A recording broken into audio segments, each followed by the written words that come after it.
네, 여러분 안녕하세요. 오늘 2016 에델만 트러스트 바로미터 온라인 세미나에 함께해 주신 여러분 진심으로 환영합니다. 저는 오늘 진행을 맡은 에델만 코리아 송광원입니다. 에델만 트러스트 바로미터는 전 세계와 한국 사회의 신뢰 변화를 26년간 추적해온 글로벌 리포트입니다. 올해 보고서는 고립 속의 신뢰를 주제로 사회적 분열과 불확실성이 커지는 환경 속에서 사람들이 점점 더 자신과 다른 타인과 집단을 신뢰하는데 주저하게 되는 현실을 짚고 있습니다. 오늘 세미나는 특별히 동아일보 DBR과의 협업을 통해서 DBR 인터뷰즈 유튜브 채널 시청자 여러분께 2026년 한국 사회의 신뢰 흐름과 그 시사점을 함께 전해드리고자 마련되었습니다. 오늘 세션은 크게 두 가지 세션으로 진행이 됩니다. 먼저 에델만 코리아 장성빈 사장님의 환영 인사 후 2026년 에델만 트러스트 바로미터 대한민국 리포트의 주요 결과와 핵심 인사이트를 직접 공유해 주실 예정입니다. 마지막으로는 Q&A와 클로징 세션을 진행하며 올해 리포트가 한국 사회와 기업에 주는 주요 시사점을 함께 짚어보겠습니다.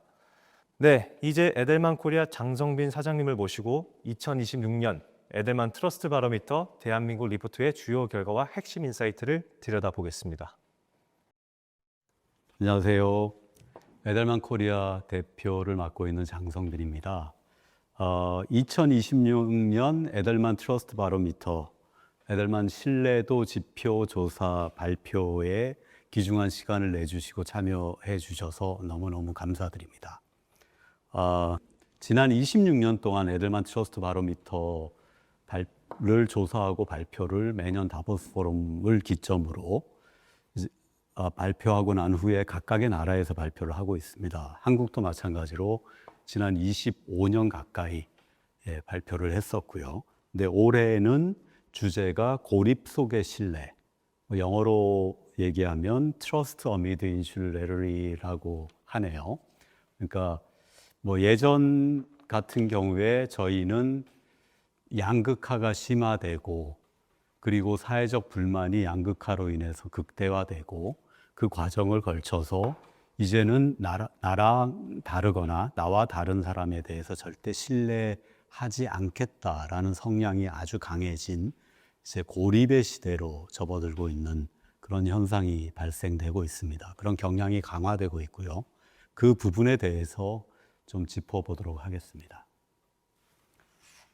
우선적으로 보시면 트러스트 바로미터와 관련된 자료를 예년에도 조사했던 내용이 매년 조사가 이루어지고 있고요. 그 부분에 대해서 좀 논의를 드리면 그 고소득층 한국 조사에 응하신 분들은 신뢰 지표 그 수치가 전 세계에서 가장 낮은 수준이에요. 일본이 가장 낮고 그 다음에 한국이. 근데 저소득층은 지난해보다는 조금 더 나아진 것 같아요. 좀 향상이 되어서 그래도 여전히 고소득층과 저소득층이 거의 불신 상태에 있다라고 보실 수 있을 것 같습니다. 하나 두드러진 점은 개발도상국과 선진국의 수치 비교인데요. 주로 개발도상국 같은 경우에는 신뢰 구간 안에 있거나 중립 구간 안에 머무르고 있는 반면 이 선진국 같은 경우에 한국을 포함해서 대다수의 선진국은 이 불신의 영역 안에 포진을 하고 있습니다. 예전 같으면 선진국, 특히나 유럽에 있는 국가들이 신뢰도가 높은 경우들이 많았는데 아주 극명하게 개발도상국은 신뢰 구간 또는 중립 구간에 있고 선진국은 그 아래 떨어져 있는 경우가 있어서 전체적인 세계적 경제 여러 가지 측면을 반영하는 거가 아닐까라고 생각을 해봅니다. 그럼 각각의 그 기간마다 어떤 신뢰 상태를 이루고 있는지를 보도록 하겠습니다. 작년 조사 대비 정부는 12포인트가 향상을 해서 중립 구간 안에 있죠. 지난 저희가 경험하기로 1년 안에 정권이 바뀌고 새로운 정책을 시도하고 여러 가지 그리고 지금 대통령의 지지율이 거의 70% 가까이 육박하는 그런 뭐 여러 가지 상황들을 반영한 것 같습니다. 기업도 그 신뢰 지표 수치는 올라왔습니다. 작년 대비 6% 정도 향상했음에도 불구하고 여전히 불신 상태이고요. NGO, 비정부 기관들 같은 경우에 1% 향상했고 미디어는 2% 향상했습니다. 근데 아까 전반적으로 봤을 때 전 세계 28개 국가 중에서 그 지식 주도층 또는 뭐 그런 분들 같은 경우에 꼴찌에서 두 번째, 그리고 저소득층 같은 경우에도 거의 아래에 포진하고 있는 걸로 봐서는 한국의 전반적인 신뢰도가 낮다라고 보실 수 있을 것 같습니다. 그러면 기업의 신뢰를 한번 보도록 하겠습니다. 28개 국가 중 15개 국가에서 기업이 이제 신뢰를 받고 있죠. 그러니까 아까 뭐 불신, 중립, 신뢰 이 구간을 나눈다면 신뢰 구간에 있고요. 한국은 어디 있을까라고 봤더니 가장 28등이 일본이고 27등이 독일이고 그다음에 한국이 그 26위를 하고 있네요. 작년보다 6%가 향상됐음에도 불구하고 여전히 기업에 대한 불신이 강한 걸로 보이고 있습니다. 그러면 나를 고용하고 있는 나의 고용주에 대한 신뢰를 한번 보도록 하겠습니다. 28개 국 중에 대한민국은 28등을 하고 있네요. 이게 고용이 창출되고 다들 먹고 사는 문제, 직장이거나 회사가 그런 문제일 텐데 나를 고용하고 있는 분들에 대한 불신이 저렇게 강하다라는 게 참 좀 씁쓸하고 안타까운 현실입니다. 뭐 한국보다 한 단계 좋은 나라는 일본이고요.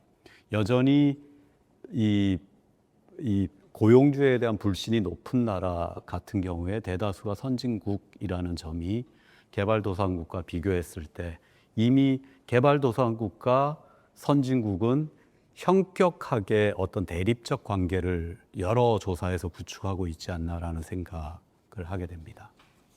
NGO의 신뢰를 보면은 28개 국 중에 한국이 밑에서 네 번째 정도를 하고 있고요. 여전히 불신입니다.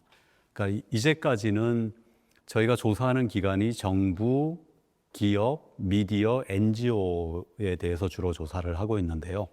근데 항상 NGO 같은 경우에는 신뢰 구간 안에 머무르고 있었거든요. 사회에 긍정적이고 좋은 일을 한다라는 이미지가 강하기 때문에. 근데 작년부터 그리고 올해는 좀 작년보다 1포인트 정도 좋아지긴 했지만 여전히 불신에 속하고 있고 전 세계적으로도 봤을 때 밑에서 네 번째 정도라고 보시면 될 것 같습니다. 한국 언론도 마찬가지로 NGO와 비슷한 거의 밑에서 세 번째 정도 그 40포인트, 50% 또는 50포인트 미만이 저희가 불신으로 봤을 때 40포인트 정도를 기록하고 있습니다. 한국보다 많은 부분에서 별로 안 좋은 나라가 일본인 것 같아요. 정부에 대한 신뢰도는 아까도 말씀드렸지만 작년 대비 12포인트가 상승을 했고요. 정확하게 50포인트 정도를 차지하고 있어서 중립과 불신 그 사이에 약간 중립에 가까운 수치를 보이고 있습니다. 사우디아라비아, 중국 아랍에미레이트, 싱가포르, 인도, 말레이시아, 인도네시아가 신뢰 구간에 있고요. 여전히 선진국들은 불신에 머무르고 있습니다. 대한민국도 선진국이 됐죠. 이제 그런 측면인데 또 현격하게 개발도상국과 또 선진국의 대립을 보이고 있습니다. 그러면 한국에서 가장 신뢰받는 분들은 누구일까? 어떤 직업군일까라고 봤을 때 과학자가 가장 신뢰를 받고 있고요. 68포인트로. 교사가 52포인트, 이거는 작년 대비 7% 정도가 떨어진 걸로 보입니다. 그리고 CEO가 중립 50으로 중립 정도를 보이고 있고, 불신의 정도를 보면 언론인이 30, 정부 지도자가 42, 그 다음에 나와 같은 이웃이 47, 그리고 내가 투표한 정치인이 한 48. 그러니까 언론인, 정치인 등 여러분들이 좀 신뢰를 받지 못하고 있는 걸로 보이고 있습니다. 그러면 산업군으로 봤을 때는 기술, 헬스케어, 자동차, 에너지, 제조업이 순서적으로 신뢰를 받고 있고요. 그 신뢰를 받지 못하고 있는 불신 구간에 놓여 있는 산업군은 제일 끝에서부터 말씀드리고 소셜미디어, 소비재, 소매, 엔터테인먼트로 나오고 있습니다. 통신이나 식음료는 중립 중에 있고요. 금융 서비스도 중립 구간에 머무르고 있습니다. 해외에 본사를 둔 기업에 대한 신뢰도를 평가해 보았습니다. 가장 어느 나라에 본사를 두고 있는 기업을 신뢰할까요? 라는 질문에 일본이 작년과 마찬가지로 상당히 1등을 하고 있고요. 66포인트고, 그 다음이 캐나다, 그 다음에 독일, 그 다음이 영국, 그 다음이 프랑스, 그리고 그 다음이 대한민국입니다. 미국이 52포인트고 한국이 54포인트로 2포인트 정도 차이가 나고 있고요. 미국의 본사를 둔 기업보다 한국의 본사를 둔 기업에 대해서 전 세계 소비자라든지 전 세계 인구적 측면에서 보면은 한국 기업을 미국 기업보다 더 선호한다라고 합니다. 그럼 불신의 영역에서 제일 밑에 있는 나라의 기업들은 어디일까요? 인도, 멕시코, 태국, 말레이시아, 중국, 브라질, 이 순서로 상당히 불신 영역에 있는 그런 나라입니다. 중국이 약진을 하고 있다라고 하지만 아직도 한국과 꽤 차이가 있다라고 보이고 있습니다. 고소득층과 저소득층의 그 신뢰도 지표의 편차를 비교해 봤을 때 2019년에 56대 36으로 그 편차가 한 20포인트 정도 났었는데요. 2026년에는 50대 40. 그러니까 저소득층은 신뢰도가 올라가고 고소득층은 신뢰도가 떨어지면서 편차가 10포인트 정도 나고 있고요. 근데 많은 나라, 미국, 인도네시아, 나이지리아, 프랑스, 사우디 이런 나라에서는 29%, 26%등 25% 이상의 편차를 보이고 있습니다. 사회가 점차 양극화되고 어떤 집단 간의 이 대립이나 갈등이 상당히 좀 심화되고 있다라는 것을 보여주는 것 같습니다.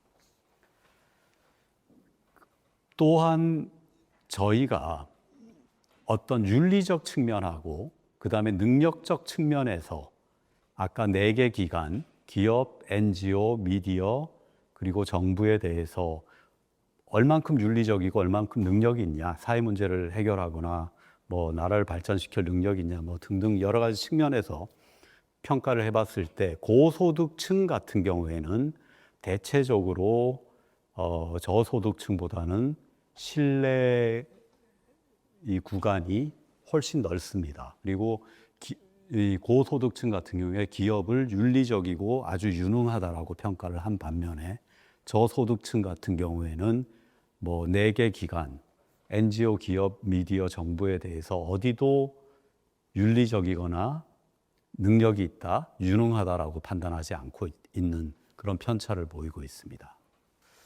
그러면 아까 조사했던 내용은 전년 대비 매년마다 저희가 하는 조사니까 비교 어떤 변화가 있었는지에 대해서 설명을 드렸고요.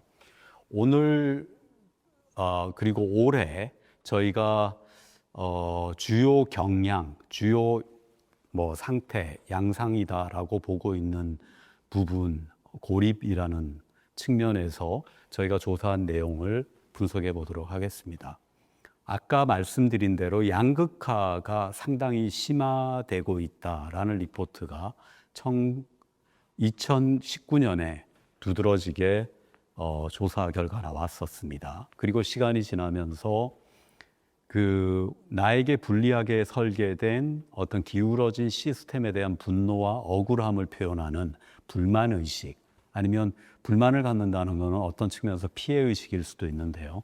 그 부분이 2025년에 상당히 붉어졌고 그게 저희가 주요 경향이다라고 분석을 했습니다.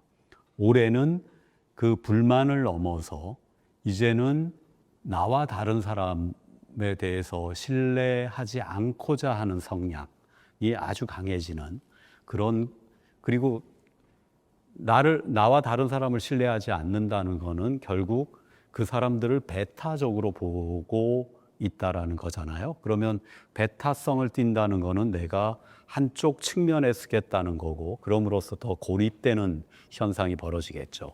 그래서 고립성이 상당히 강화되는 한 해가 되지 않나,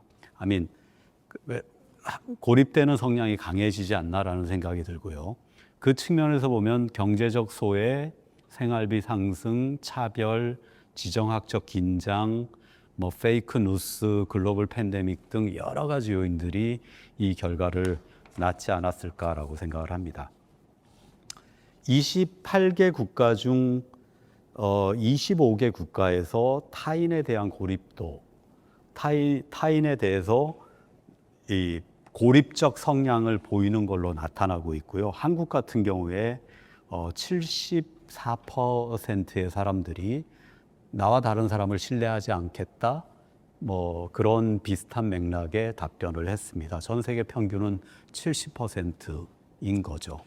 배타성으로 인해 고립성이 강화되고 있는 두드러진 것들을 볼 수 있고요. 그러면 성비, 나이, 그리고 소득 수준으로 봤을 때는 어떤가라고 봤을 때 한국 같은 경우에는 74%의 사람들이 고립적 그 인식 또는 고립적 행동 양식을 보이고 있는 상태고, 77%의 여성보다는 남성이 조금 높게 고립적 그 신뢰 인식을 보이고 있고요. 연령대로 보면 50대 이상이 두드러지게 그 성향을 보이고 있습니다. 또한 저소득층보다는 고소득층이 고립적 인식을 더 많이 갖고 있다라고 나오고 있습니다. 저희가 아까 해외에 본사를 둔 그 기업들에 대한 신뢰를 분석해 봤잖아요. 근데 요번에는 해외 기업하고 자국 기업하고의 신뢰도를 비교해 봤습니다. 예를 들어서 저희 한국에 있는 한국 기업이 있고 한국에 나와 있는 외국 기업이 있다. 그러면 한국에서는 한국 기업과 외국 기업 중 어디를 더 신뢰하느냐라는 측면의 질문을 해봤을 때 자국 기업이 64포인트고 외국 기업이 35포인트입니다. 결국 이 자국 기업에 대한 신뢰의 우위가 28포인트나 앞서고 있거든요. 옛날 같으면 이러지 않았겠죠. 글로벌라이제이션이니 인터내셔널라이제이션이니 지난 한 4, 50년 동안 가속화됐던 공동체 의식, 그리고 또 외국 기업에 대한 어떤 선망 이런 것들이 되게 강했을 것 같아요. 근데 지금은 이게 한국만의 트렌드냐? 그렇지는 않습니다. 상당히 많은 선진 국가부터 개발도상국까지 많은 나라에서 편차가 31%, 29%, 또 25% 정도의 편차를 보이는 나라들이 상당히 많습니다. 한국도 낮은 편은 아니지만 상당히 많은 나라들이 자국 기업을 외국 기업보다 더 선호한다라고 합니다. 불만이 상당히 고조되고 신뢰가 이제는 글로벌라이제이션, 인터내셔널라이제이션이 이제 무너지고 있잖아요. 자국의 이기주의 이런 것들이 팽배해지게 되면서 신뢰가 이제 지역화되고 있다라는 측면이 있습니다. 어떤 불만들이 있을까요, 사회에? 많은 불만들이 있겠죠. 다 나열하기는 쉽지 않겠지만, 예를 들어서 오늘과 비교해 다음 세대의 삶은 더 나아질 것이다 라는 질문에 전 세계적으로 32%의 사람들만 그럴 것이다 라고 답변을 했습니다. 상당히 낮은 거죠. 미래에 대해서 긍정적으로 보기보다는 상당히 부정적으로 보고 있고요. 전 세계 평균이 30인데 한국 같은 경우에는 23%의 사람들이 미래가 지금보단 덜 나을 것이다라고 얘기를 하고 있어요. 작년 대비 1% 정도 줄어든 수치입니다. 그러니까 4명 중 1명도 미래에 대해서 낙관적으로 보고 있지 않다라는 게 상당히 좀 충격적입니다. 그리고 또 어떤 걱정이 있고 고민이 있을까요? 국제무역 그리고 관세 갈등 등이 내 삶에 부정적으로 영향을 미칠 것이다라고 얘기한 사람이 66%나 됩니다. 예전 같은 경우에 1919년에는 그게 54% 정도였는데 지금 12포인트, 한 6년 만에 12포인트가 늘어난 상황이고요. 그리고 다가오는 경기 침체로 인해 일자리를 잃을까 봐 걱정이 된다는 것도 상당히 큰 고민으로 보이고 있습니다. 그러니까 국제무역 관세 등등과 그다음에 향후 경기 침체로 인한 일자리 걱정이 또 있는 거죠. 이런 요인들이 점차 사람들을 사회에 대해서 불만을 표출하는 분노에서 이제 자기를 고립시키는 경향으로 가고 있다. 또 하나 많은 사람들이 고민하고 걱정하는 부분은 AI에 대한 부분인 것 같습니다. 내가 AI로 인해서 내가 긍정적으로 뭔가 도움을 받기보다는 AI로 인해서 잃어버리는 게 많을 것이다라고 답변한 비율이 점차 증가하고 있고, 특히나 저소득층에서 그 비율이 상당히 고소득층보다 높게 나타나고 있습니다. 54대 31 정도로요. 그리고 페이크 뉴스나 해외의 허위 정보 등이 이제 한국에 와서 미디어를 오염시키거나 우리에게 피해를 줄 것이다 라는 측면에서 대한민국도 64%로 걱정을 많이 하고 있고요. 전 세계적으로 이 비율이 작년 대비 증가하고 있습니다. 2021년 대비는 11포인트나 증가했고요. 작년 대비 거의 대다수의 나라들이 증가하고 있다라고 보시면 될 것 같습니다. 이제 본인과 다른 정치적 성향의 출처로부터 최소 주 1회 이상의 정보를 접한다. 그러니까 저는 어떤 특정 정치적 성향을 가지고 있는데 다른 정치적 성향과 관련된 어떤 정보라든지 기사를 내가 접하냐라는 거에 대한 질문인데 39%의 사람들이 최소 일주일에 한 번 정도만 접한다라고 합니다. 그러면 대다수의 사람들은 그거보다 접하지 않겠죠. 결국 내가 듣고 싶은 얘기, 내가 믿고 있는 거에 아주 깊이 믿음을 가지고 있고 남이 하는 얘기나 남의 이야기는 듣지 않겠다라는 거거든요. 그러니까 아까 고립성과 상당히 연계된 부분이 있는 것 같습니다. 지난 5년간의 주요 사회적 사건의 결과로라는 전제로, 사건이라고 하면 저희는 계엄령도 있었고 여러 가지가 있었지 않습니까? 그 신뢰도가 어떻게 변했냐라고 봤을 때 국가 정부 지도자, 주요 언론 기관, 그리고 또 해외의 유수의 기업 CEO라든지 리더들 이런 분들, 어떤 제도권 안에 있는 아니면 그 전통적인 권력이나 힘을 가지고 있던 분들에 대한 신뢰도가 상당히 많이 떨어졌습니다. 5년 전 또는 작년과 비교해서 떨어졌고요. 근데 하지만 좀 특이할 점은 나의 이웃, 가족, 친구, 나의 동료, 나의 CEO에 대한 부분은 상당히 많이 올라갔습니다.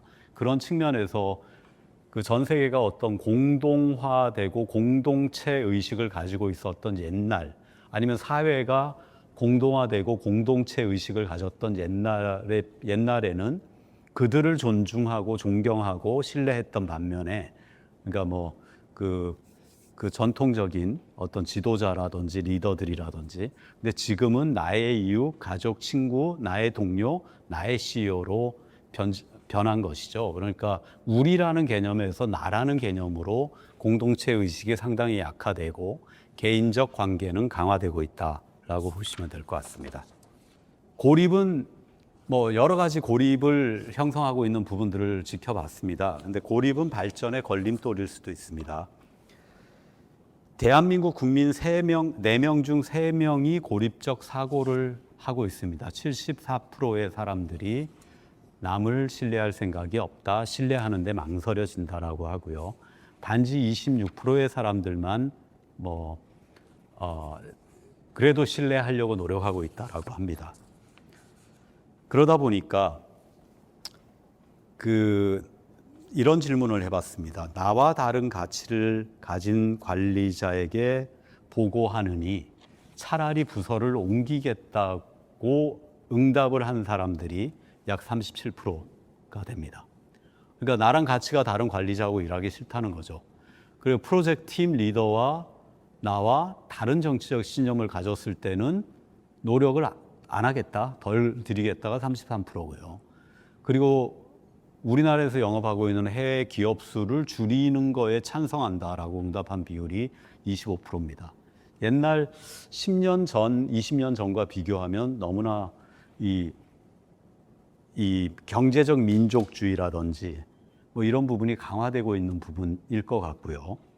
그 다음에 나와 다른 사람과는 어울리지 않겠다라는 어떤 극단적 배타성이 상당히 강화되고 있는 걸로 보이고 있습니다. 그리고 고립적 사고를 가진 사람들만 따로 떼어서 아까 74%의 사람들을 떼어서 신뢰도 지표 조사를 해봤더니 기업이나 이웃이나 정부 지도자나 언론인 등등 여러 부분에 있어서 신뢰 수치가 전체 인구와 비교했을 때 떨어지는 것들을 볼 수 있을 것 같고요.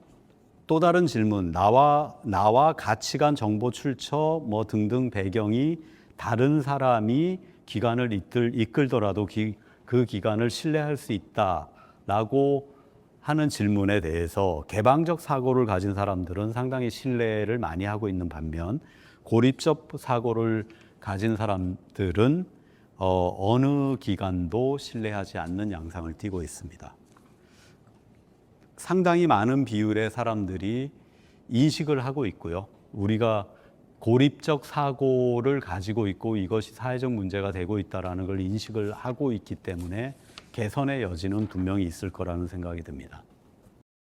그러면 고립이 심화되고 사회적 문제가 되고 국가적 문제가 되고 있는 이 시점에서 어떻게 대응을 해야 될지에 대해서 고민을 해봐야겠죠. 무너진 신뢰를 다시 연결을 하는, 저희는 이걸 브리징이라고 명명을 했고요.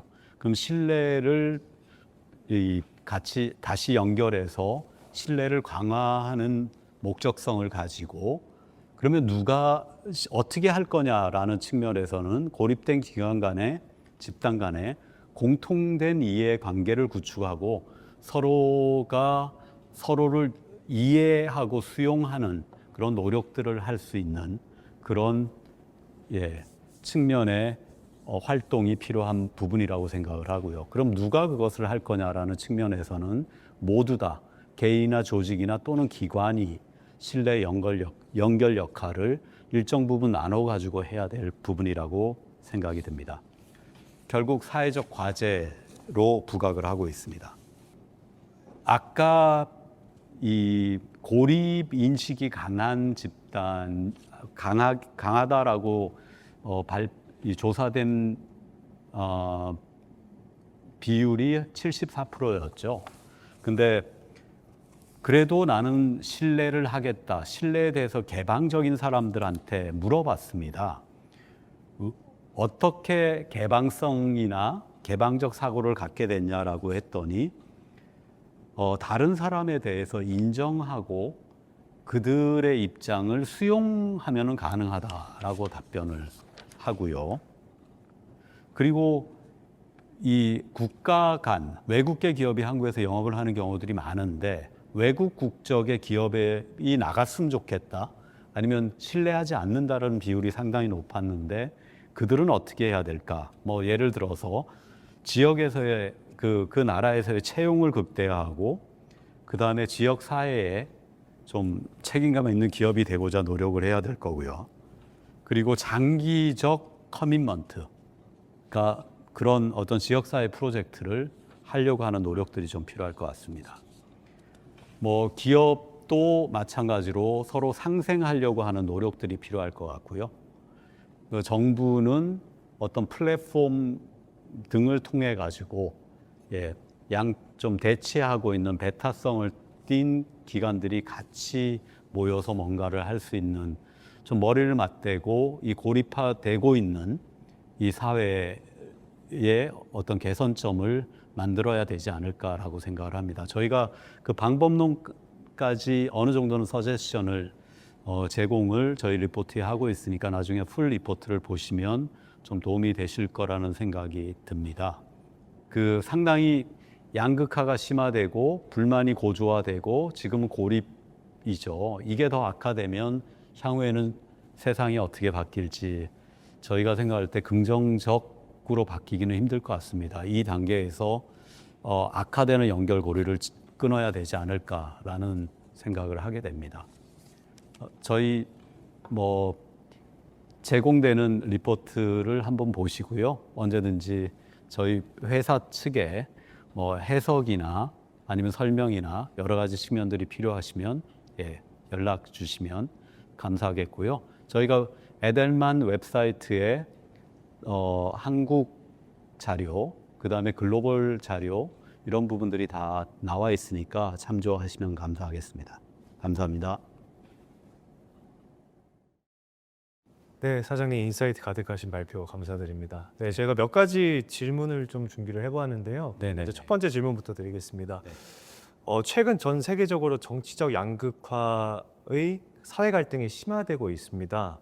이번 리포트에서 강조하신 고립적 현상은 이러한 사회 분위기에 어떻게 연결된다고 보시는지 여쭙겠습니다.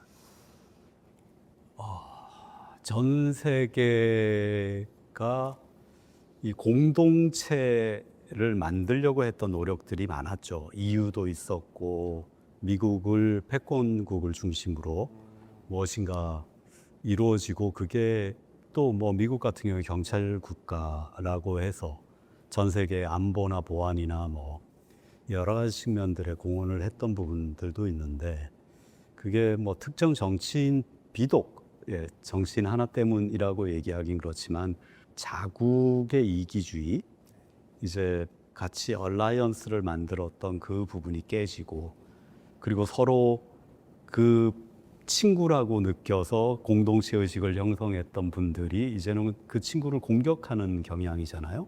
미국이 어떤 테리프, 관세라든지 뭐 이런 걸로 우방 국가들에게 더 많은 것들 요구하게 되고, 그리고 유엔에서 탈퇴하게 되고, 유엔 뭐 물론 메인 유엔은 아니지만 유엔의 커미티에서 계속 탈퇴하게 되고 하는 그런 현상들로 비춰봤을 때 자국의 이기주의가 너무 팽배하다. 근데 그 부분은 결국은 고립성이라는 거와 일맥상통하는 것 같아요.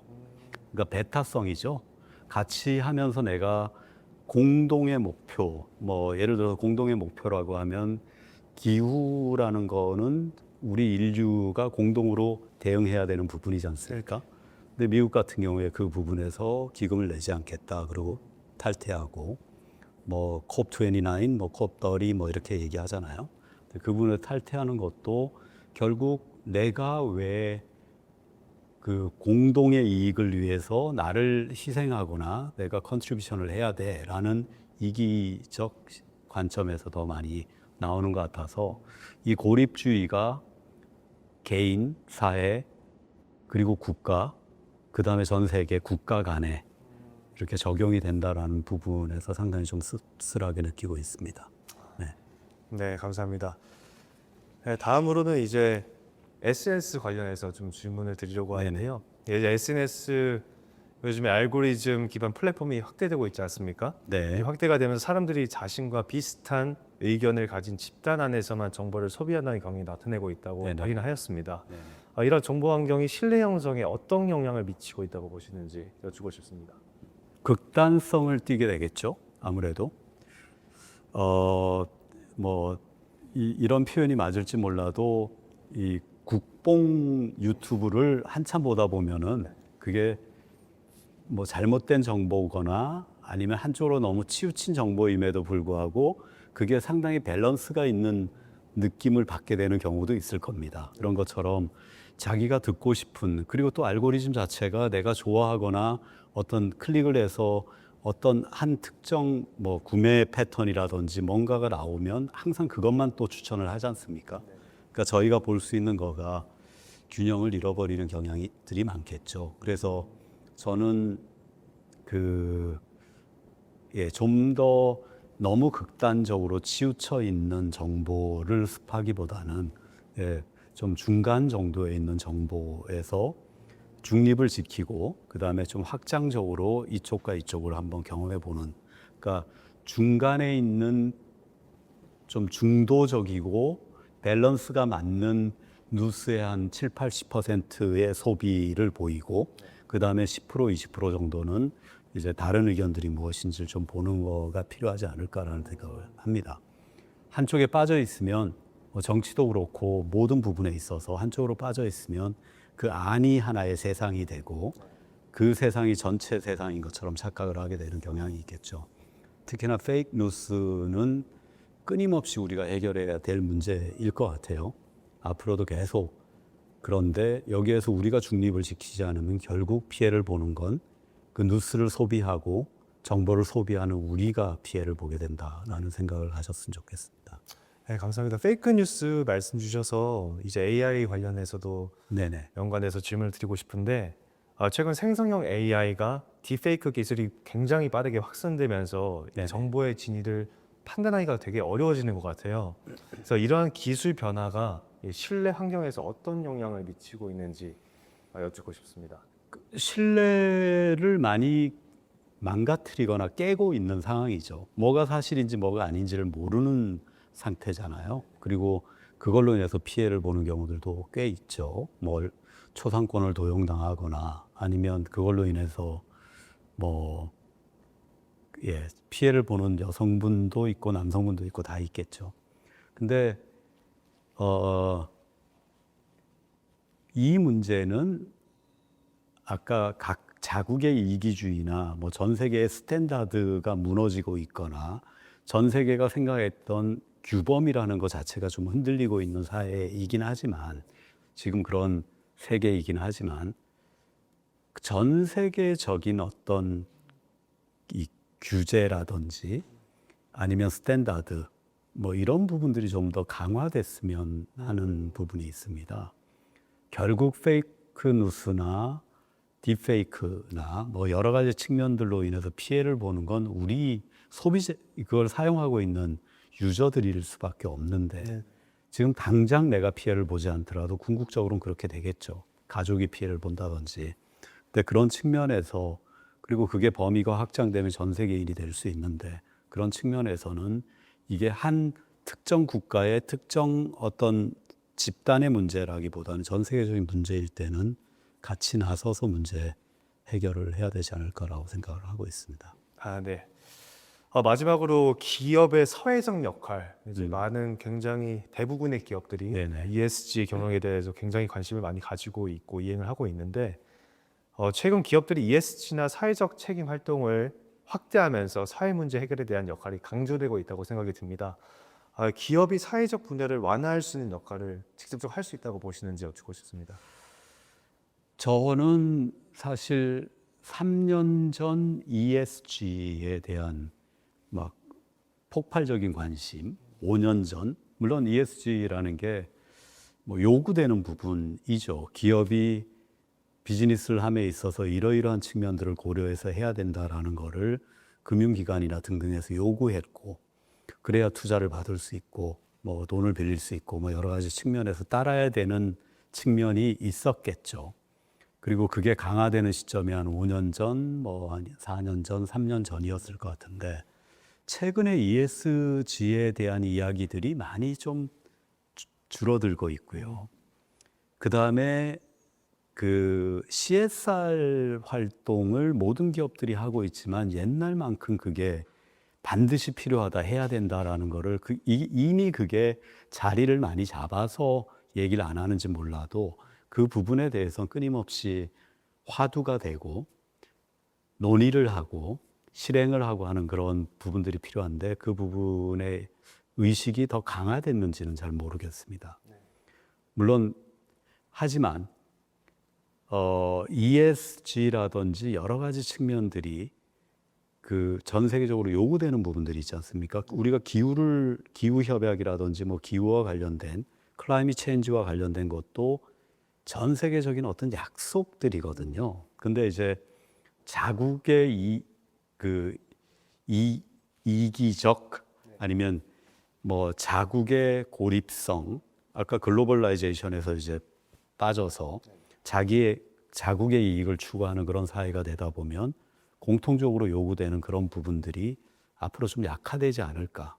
그러니까 기후와 관련된 측면에 미국이 빠지는 것처럼 미국이 빠지고 나면 굳이 우리나라가 그렇게까지 커미먼트를 가져가야 되냐라고 고민을 할 수 있지 않습니까? 뭐 그런 측면들이 약화될까 봐 상당히 좀 걱정이 되는 부분이죠. 그러니까 이게 이미 고립화가 이루어져서 이런 결정을 했는지 이 결정으로 인해서 이런 것 때문에 고립화는 더 심화될 수도 있고 서로 상호적인 연관성을 가져가는 그런 부분들이 분명히 있는 것 같습니다. 아, 네. 네. 감사합니다. 저희가 오늘 준비한 질문은 여기까지고요. 네네. 오늘 또 작년과 이어서 인사이트 가득하신 발표해 주셔서 너무 감사드립니다. 네, 저희 뭐 자료 많이 활용해 주시면 감사하겠고요. 다시 꼼꼼히 들여다보시면 좋은 내용들이 많으니까 꼭 그 나중에 자료 찾으셔서 보시면 감사하겠습니다. 네. 오늘 세션 귀중한 시간 내주셔서 참여해 주셔서 감사드립니다. 네, 오늘 함께 해주신 에델만 코리아 장성빈 사장님께 다시 한번 감사드리겠습니다. 그리고 DBR 인터비즈 유튜브 채널을 통해 함께 해주신 모든 시청자 여러분들께도 깊이 감사의 말씀드립니다. 오늘 발표된 2026년 에델만 트러스트 바로미터 대한민국 리포트와 주요 데이터는 에델만 코리아 공식 채널을 통해 확인하실 수가 있습니다. 앞으로도 에델만 코리아는 한국 사회의 신뢰 흐름과 그 변화의 의미를 지속적으로 함께 살펴보겠습니다. 오늘 함께 해주셔서 감사드립니다.